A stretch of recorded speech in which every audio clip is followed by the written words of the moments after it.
the improvement as through each start, and I thought today was sure nice to see, especially since going into the break now. That's really going to give him some confidence. Commanding the zone like he did, not getting by in hitters after the first hit of the game. He kept coming after guys, stayed aggressive with all of his pitches, and he was able to have command of his off-speed stuff and throw that when he did every now and then get even or behind the count. Getting Cabrera, I know he hit the ball off his leg, but in the sixth there was a guy on who still won nothing, I guess. Yeah. A big moment. Yeah, it was. It was a big out. He had handled him so far in the game pretty well, and it was. I think he was excited to obviously to get that out, and as the last out of the the sixth inning and get him out. But no, it was huge, no doubt. He was able to get out of some jams in front of his own base. How big was that pickoff in the first inning?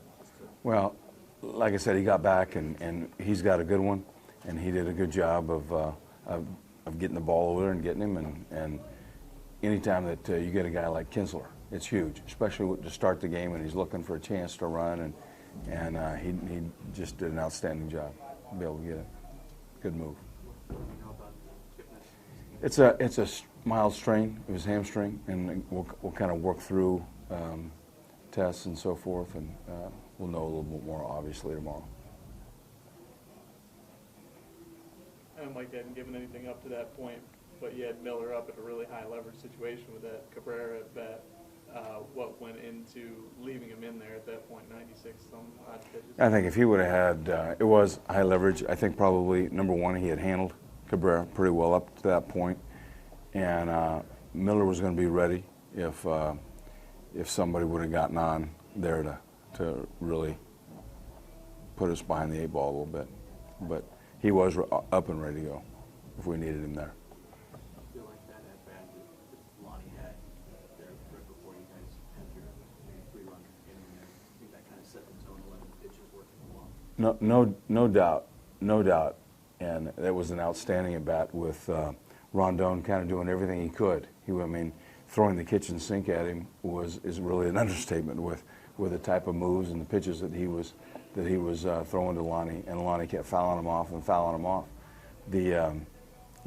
know you already talked to Michael, but the at bat that he had to get us that run on that 3-2 breaking ball, the first run was huge, and then obviously Zimmer's triple after Lonnie's, and then Gomes' sac fly. I thought he really did a good job of getting up there and getting the bat head there to get that run in.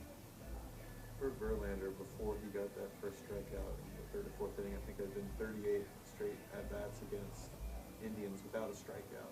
How key against him is it to avoid those easy outs? Well, I hadn't realized that until you just said it. But any time that you want to have good at-bats, I think, and make the pitcher work for his outs, maybe a little bit more, probably that's probably the most important thing that we can put together is putting together a solid at bat and make him use those pitches and kind of throw everything. So now we see all those pitches, and I think that's what the guys were able to do. You've seen Michael Brantley and Justin Verlander go after each other for years now. Is there something you've taken away from their battles against each other? Well, it's two quality, professional players. Major league players. They're going to give you. Verlander, we know what he's done in the past, and we know what Michael has done and still can do as well. And so anytime that they're going to compete against one another, it's going to be just that, a good competition with two professionals getting after it with one another. And it was nice to see, obviously, us coming out with the big double tonight. How nice was that for Carlos to come back after a couple days, 2-3 days away? He knew he had an impact. What a nice swing he put on that ball to left center. And he did. It really looked like he hadn't skipped a beat at all, and really the time away might have kind of been really refreshing for him. You think there weren't any shoes thrown to TV tonight, Tito's place? I don't know. I haven't. I haven't gone and looked at my phone yet.